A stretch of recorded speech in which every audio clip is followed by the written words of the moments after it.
সুপ্রভাত বন্ধুরা, আশা করব তোমরা সবাই ভালো আছো। আজকের তারিখ হলো 5/7/2024। এখন সময় বাজল সকাল 10:30। আমি চলে এসেছি বজবজ ফেরিঘাটে। তো এখানে প্রচণ্ড পরিমাণে বাতাস বইছে।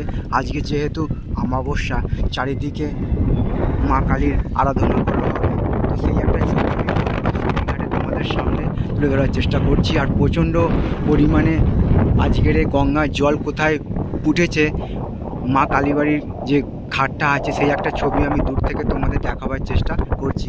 এখনও জোয়ার চলছে, জলের রাশি রাশি ধারা সামনে দিয়ে বয়ে চলে যাচ্ছে। আর সামনেই চলে আসছে বাউরিয়া ফেরিঘাট থেকে যাত্রী নিয়ে বজবজ ফেরিঘাটে লঞ্চ। তো সেই একটা ছবি আমি তোমাদের সামনে সকালবেলার তুলে ধরার চেষ্টা করছি। তো একবার তোমাদের জেটিঘাটের ছবিটা দেখিয়ে দিই একবার, যেখান থেকে লঞ্চ এসে দাঁড়ায়। দেখো একবার লঞ্চ যেখানে যে জায়গায় এসে দাঁড়ায় এবং জেটিঘাটটা দুটো প্রায় সমান সমান। জল এতটাই ফুলে ফেঁপে উঠেছে আজকে যেহেতু অমাবস্যা।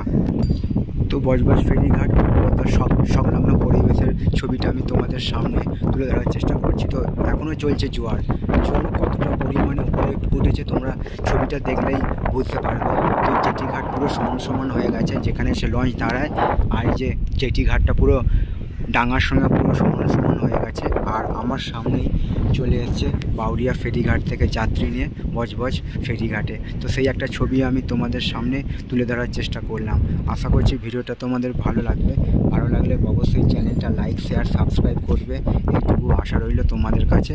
সবার জন্য শুভ কামনা রইল আমার পক্ষ থেকে এবং সবার জন্য সুস্বাস্থ্য কামনা করলাম ভগবানের কাছে।